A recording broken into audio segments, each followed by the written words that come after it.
કરમસદ આણંદ મહાનગરપાલિકા દ્વારા સ્વચ્છતા હી સેવા 2025 અંતર્ગત સ્વચ્છતા પખવાડિયા અભિયાન ચાલી રહ્યું છે। આ અભિયાન 2 ઓક્ટોબર સુધી ચાલનાર છે, જે અંતર્ગત ગતરોજ સવારે આણંદ ટાઉન હોલ ખાતેથી વલ્લભ વિદ્યાનગર ભાઈ કાકા સ્ટેચ્યુ સુધી મેરેથોન રેલી યોજાઈ હતી। આ મેરેથોન રેલીને આણંદના સાંસદ મિતેશભાઈ પટેલ, આણંદના ધારાસભ્ય યોગેશભાઈ પટેલ, અગ્રણી સંજયભાઈ પટેલ તથા મહાનુભાવોએ આણંદ ટાઉન હોલ ખાતેથી પ્રસ્થાન કરાવી હતી। આ સાથે જ કાર્યક્રમ અંતર્ગત આણંદ જિલ્લા પોલીસ દ્વારા યોજવામાં આવેલી નમો યુવા રનને મહાનુભાવોએ બલૂન ઉડાડી આણંદ ટાઉન હોલ ખાતેથી પ્રસ્થાન કરાવી હતી। આ મેરેથોન રેલીમાં મનપાના અધિકારીઓ, કર્મચારીઓ, પોલીસ વિભાગના અધિકારીઓ, કર્મચારીઓ, કોલેજના વિદ્યાર્થીઓ, અગ્રણી સુનિલભાઈ શાહ, જગતભાઈ પટેલ, રાજેશ પઢિયાર ઉપરાંત નગરજનો મોટી સંખ્યામાં જોડાયા હતા। આદરણીય પ્રધાનમંત્રી નરેન્દ્રભાઈ મોદી સાહેબનો જન્મદિવસ 17 સપ્ટેમ્બરથી 2 ઓક્ટોબર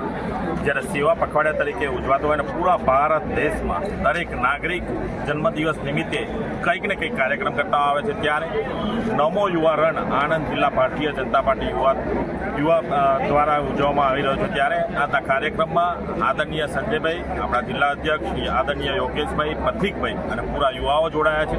આદરણીય પ્રધાનમંત્રી નરેન્દ્રભાઈ મોદી સાહેબ સશક્ત ભારત, આત્મનિર્ભર ભારત, વિકસિત ભારત જ્યારે બનાવવા જઈ રહ્યા છે, ત્યારે યુવાઓ એની સાથે હશે તો જ આ ત્રણેય સૂત્ર પૂરા થશે એવું પ્રધાનમંત્રીનું માનવું છે। ત્યારે યુવાઓ નશામુક્ત બને અને ભારત દેશને વિકસિત બનાવે, આત્મનિર્ભર બનાવે એ અભિયાન જ્યારે ચાલુ કર્યું છે, ત્યારે યુવાઓને જોડી અને આનંદ નશામુક્ત બને, ભારત નશામુક્ત બને અને ગુજરાત નશામુક્ત બને તે આજે જ્યારે કાર્યક્રમ રાખવામાં આવે છે, જે કાર્યક્રમમાં સૌ યુવાઓ જોડાયા છે એમને પણ હું વિનંતી કરીશ કે જ્યારે પ્રધાનમંત્રી નરેન્દ્રભાઈ મોદી સાહેબ આપણને કહેતા હોય કે નશામુક્ત ભારત બનાવીએ, નશામુક્ત આનંદ બનાવીએ, તો એમાં સહભાગી થઈ અને નશામુક્ત બનાવીએ।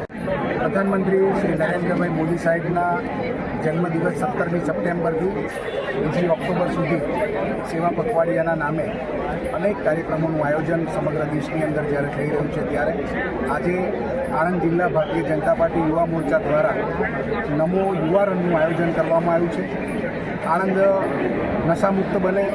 ભારત નશામુક્ત બને એ માટે યુવાનો દોડે, એના માટેનું આ નમો યુવા રનનું આયોજન આજે જ્યારે કરવામાં આવ્યું છે, ત્યારે અહીંયા આગળ ભાગ લેનાર સૌ અમારા સાંસદશ્રી, ધારાસભ્યશ્રી, સૌ આગેવાનો અને વિશાળ સંખ્યામાં ઉપસ્થિત યુવાનોને ખૂબ ખૂબ અભિનંદન પાઠવું છું અને આવનાર દિવસોની અંદર ભારત દેશ નશામુક્ત બને એમાં આણંદનું પણ યોગદાન હોય એ ભાવ સાથે આજે કાર્યક્રમનું આયોજન કરવામાં આવ્યું છે। ફરી વખત હું આણંદ યુવા મોરચાના પ્રમુખ પ્રતિકભાઈ પટેલ અને એમની ટીમને ખૂબ ખૂબ અભિનંદન પાઠવું છું।